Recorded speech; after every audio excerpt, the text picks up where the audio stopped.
എന്നെ ശ്രവിക്കുന്ന തൊടുപുഴ നിവാസികൾക്കും എൻ്റെ സ്നേഹവന്ദനം. ഇംഗ്ലീഷിൽ ഒരു പ്രോവർബ് ഉണ്ട്, prevention is better than the cure.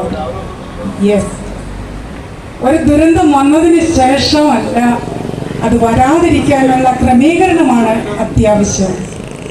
എന്നാൽ ദുരന്തങ്ങൾ ഒരു വരുമാന മാർഗമാക്കുന്ന ഒരു ഗവൺമെന്റിനോട് നാം എന്താ പറയുക? ഇനി മുല്ലപ്പെരിയാർ പൊട്ടില്ല എന്ന് പറയുന്നവർ ഒരുപക്ഷെ അവർ എക്സ്പയറി ആയ സാധനങ്ങൾ കടയിൽ നിന്ന് വാങ്ങുന്നവരായിരിക്കാം. അല്ലെങ്കിൽ അല്പമെങ്കിലും കോമൺ സെൻസ് ഉള്ളവരാണെങ്കിൽ അവർ പറയുമോ മുല്ലപ്പർ ഒരിക്കലും പൊട്ടുകയില്ല എന്ന്? ജനങ്ങളുടെ ജീവിതത്തിനും സ്വത്തിനും സുരക്ഷിതത്വം നൽകാത്ത ഈ ഗവൺമെന്റ് എന്താ പറയുക? നമ്മൾ ജനങ്ങൾക്ക് വേണ്ടി, നമ്മൾക്ക് വേണ്ടി, നമ്മുടെ നീതിക്ക് വേണ്ടിയിട്ട് നമ്മൾ തന്നെ ഒറ്റക്കെട്ടായിട്ട് ഇറങ്ങണം. എങ്കിൽ മാത്രമേ നമ്മൾക്ക് നീതി കിട്ടുകയുള്ളൂ.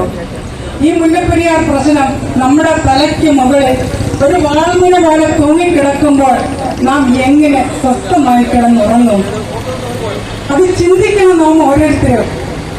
ഇത് നമ്മുടെ പ്രശ്നമാകുന്നു, നമ്മുടെ ജീവിതത്തിന്റെ പ്രശ്നം, നമ്മുടെ സുരക്ഷിതത്വത്തിന്റെ പ്രശ്നം. നാം ഓരോരുത്തരും നമ്മുടെ സഹോദരങ്ങളെ വിളിച്ചുകൊണ്ട് ഇറങ്ങണം, വഴിയോരത്തേക്ക് ഇറങ്ങണം. ഇത് നമ്മുടെ പ്രശ്നമാകുന്നു. ഇതിനൊരു പരിഹാരം, ശാശ്വത പരിഹാരം നമ്മുടെ സ്റ്റേറ്റ് ഗവൺമെന്റും കേന്ദ്ര ഗവൺമെന്റും ഇതിന് തന്നേ മതിയാകൂ. അതും കിട്ടുന്നത് വരെ നാം ഇതിന് മുന്നിട്ടിറങ്ങണം. അതിനുള്ള സമരം നമ്മൾ നടത്തിയേ പറ്റൂ. ശ്രീ ശ്രീധരൻ പറഞ്ഞിരുന്നു ഒരു നല്ലൊരു solution, it's A brilliant solution. അതെന്താണെന്ന് വെച്ചാൽ ടണൽ നിർമ്മാണമാകുന്നു. കാരണം അധികം ചെലവില്ലാതെ വളരെ സമയപരിധിക്കുള്ളിൽ അത് തീർത്തുകൊണ്ട് നമ്മുടെ സഹോദര നാടായ തമിഴ്നാടിനുള്ള വെള്ളവും നമ്മുടെ സുരക്ഷിതത്വം സുരക്ഷിതമാക്കാമെന്നാകുന്നു അദ്ദേഹത്തിന്റെ ഒരു നിഗമനം. അത് ശരി തന്നെയാണെന്ന് സുപ്രീം കോർട്ടും വകവച്ചിട്ടുണ്ട്. അങ്ങനെയെങ്കിൽ ആ ഒരു പദ്ധതിയിലേക്ക് പോവുകയല്ലേ നല്ലത്? പുതിയൊരു അണക്കെട്ട് നിർമ്മിക്കുക എന്ന് പറഞ്ഞാൽ വളരെ ഒരു പരിസ്ഥിതിക്ക് അനുകൂലമല്ല അത്. കാരണം ഇനിയൊരു അണക്കെട്ട് കെട്ടിയാല് അതും പൊട്ടിക്കില്ല എന്ന് എന്താ ഉറപ്പ്? പണ്ട് ബ്രിട്ടീഷ് ഗവൺമെന്റ് കെട്ടിയതായതുകൊണ്ട് ഇത്രയും നാൾ അത് നിന്നു.